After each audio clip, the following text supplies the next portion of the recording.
Oh, mais que vois-je? De nouveaux acquéreurs? Bonjour à tous. La pendule de Vitruve, voilà le nom de ce tout nouvel escape game inauguré aujourd'hui à la Maison du Développement Durable de Louvain-la-Neuve. Alors l'objectif, c'est de toucher des jeunes qui ne sont pas sensibilisés sur les questions de transition. Pourquoi un escape game ? Parce que c'est trop chouette, c'est fun et que ça attire les jeunes ça attire un peu tout le monde. Et donc on peut aussi s'amuser, même si on parle de développement durable, de transition, on peut s'amuser pour pouvoir un peu apprendre sur ces thématiques, quoi.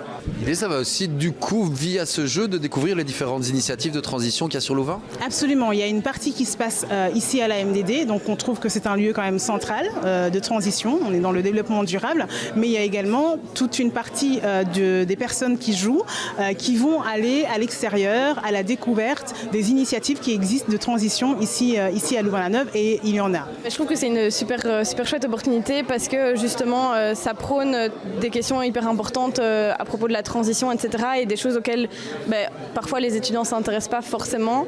Et donc voilà, c'est chouette de pouvoir promouvoir ça dans Louvain-la-Neuve aussi, je pense. C'est important, quoi. L'escape game, c'est quelque chose qui est encore populaire auprès des jeunes et des étudiants ? Oui, complètement. C'est une activité où parfois il faut mettre le prix, et donc en tant qu'étudiant, c'est pas toujours simple, mais ça réunit fortement les groupes d'amis, en famille aussi, et donc c'est une chouette opportunité pour rassembler les gens. Et le prix sera d'ailleurs variable, que vous soyez étudiant ou pas. Ça coûte combien ? Alors pour les étudiants, pour l'instant, grâce à UC Louvain Transition, c'est 50 €, sachant que c'est pas beaucoup si c'est un groupe. Alors le prix juste, c'est 140 €, et là vraiment, c'est vraiment le prix juste pour pouvoir rentrer un peu dans nos frais. Mais sinon, il y a un prix pour soutenir, 180 €. Alors pour soutenir, ça veut dire que ça revient aux jeunes en fait. C'est-à-dire que s'il y a des jeunes qui ne peuvent pas se payer un tel jeu, on peut soutenir, et alors il y a des séances qui sont ouvertes à 50 € pour les jeunes. Et on parle ici d'un prix pour l'ensemble du groupe qui peut compter de 6 à 12 personnes âgées de minimum 15 ans et n'ayant évidemment pas peur de résoudre des énigmes. Bonjour. On vient pour un escape game, c'est ici ou... Ah, je suis désolée, je ne suis pas au courant. Moi, je ne suis qu'horlogère, vous voyez. Elle est belle. Hein. C'est une horlogère ou un horloger qui est là et qui vous accueille, et c'est parti, quoi.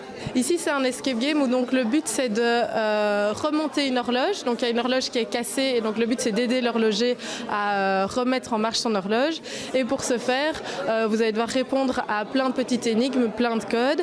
Et il y a aussi une partie du groupe qui va devoir aller à l'extérieur de la pièce. Donc on ne reste pas dans une même pièce. Le but c'est pas de sortir de la pièce, mais c'est bien d'aider l'horloger à remonter son horloge, quoi. Partez, revenez-nous vite, avant 1 heure, s'il vous plaît.